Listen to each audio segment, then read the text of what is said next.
Friends, welcome to my channel. ప్రతిరోజు government నుంచి వచ్చే అప్డేట్ని ముందుగా మీరు తెలుసుకోవాలి అనుకుంటే మన ఛానల్ని సబ్స్క్రైబ్ చేసుకొని పక్కన ఉన్న బెల్ ఐకాన్ని ఆల్ పెట్టుకోండి. ఒక చిన్న లైక్ చేయండి ఫ్రెండ్స్. ఇక లేట్ చేయకుండా వీడియోలోకి అయితే వెళ్ళిపోదాం. ఇవాళ వీడియో ఏంటి అంటే ఏపీ రైతులకు అకౌంట్లలో డబ్బులు జమ చేయడం జరుగుతుంది. అచ్చెన్నాయుడు పలు కీలక నిర్ణయాలు చేశారు. మరి ఈ విషయాలు ఏంటి వీడియోలోకి వెళ్ళి తెలుసుకుందాం. వీడియోని ఎక్కడా కూడా స్కిప్ చేయకుండా చివరి వరకు చూడంగా ఎవరైతే రైతులు ఉన్నారో వాళ్ళందరికీ కూడా అన్నదాత సుఖీభావ పథకం గురించి ఎంతగానో ఎదురు చూస్తున్నారండి. అయితే ఈ యొక్క మొన్న జరిగినటువంటి రాష్ట్ర కేబినెట్ మీటింగ్ లో చర్చలు సమావేశాలు జరిగిన సందర్భంలో బడ్జెట్ ప్రవేశపెట్టడం అయితే జరిగింది. బడ్జెట్ లో రైతులకు సంబంధించి అన్నదాత సుఖీభావ పథకానికి సంబంధించి డబ్బులు అయితే విడుదల చేయడం జరిగింది.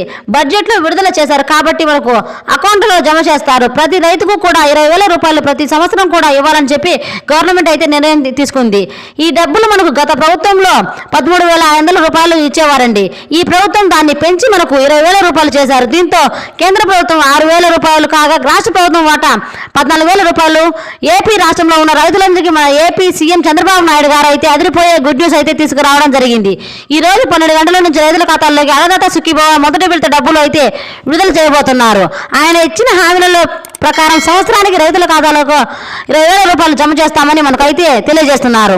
ఇది ఎలా అంటే అన్నదాత సుఖీభావ పథకం సంబంధించి అలాగే పిఎం కిసాన్కు సంబంధించి అయితే రైతుల ఖాతాలకు అయితే సంవత్సరానికి మేము పంట నష్టపరిహారం అయితే 20,000 రూపాయలు అందజేస్తామని మనకు హామీ అయితే ఇవ్వడం జరిగింది.